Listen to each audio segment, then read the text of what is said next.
Days after Canadian Prime Minister Justin Trudeau's remarks on the ongoing farmer protests in India, New Delhi issued a strong demarche to the Canadian High Commissioner Nadir Patel.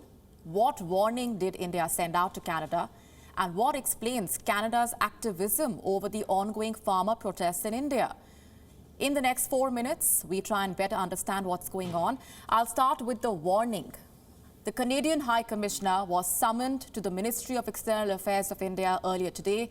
Nadir Patel was informed that comments by the Canadian Prime Minister and the members of the Canadian Parliament constitute an unacceptable interference in India's internal affairs. India reiterated that such actions, if continued, would have a seriously damaging impact on ties between the two sides. Allow me to quote now from the Indian Ministry of External Affairs official statement. These comments have encouraged gatherings of extremist activities in front of our High Commission and consulates in Canada that raise issues of safety and security. We expect the Canadian government to ensure the fullest security of Indian diplomatic personnel and its political leaders to refrain from pronouncements that legitimize extremist activism. Now, this is the second warning by India in less than a week. On the 2nd of December, the Indian External Affairs Ministry had urged Canada to not let diplomatic conversations get misrepresented for political purposes. But despite India's requests, Canadian lawmakers have continued to make unwarranted remarks on the farmers' protests, which, by the way, has entered its 9th day as I speak. What explains Canada's activism? What business does Justin Trudeau have in commenting on India's internal affairs?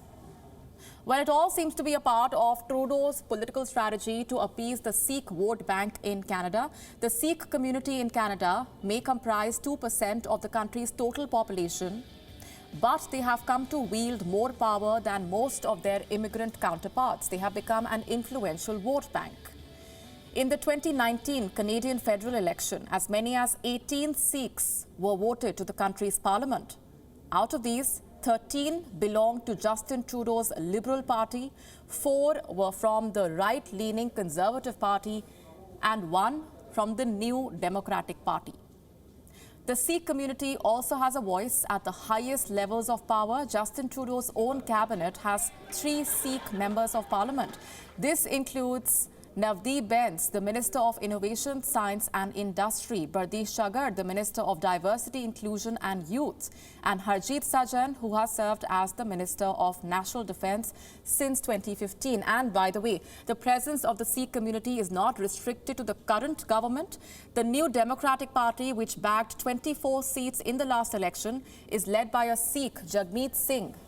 Indians may not think much of Jagmeet Singh, but in Canadian politics, he has become a force to reckon with. He is the first Sikh to be elected as leader of a major political party in Canada. It was his party which started a petition on its website calling on Canadian Prime Minister Justin Trudeau to make a statement on the protests in India. That petition is on your screen. It has now achieved its purpose. Trudeau has made his stance clear, and the Indian government has responded in kind.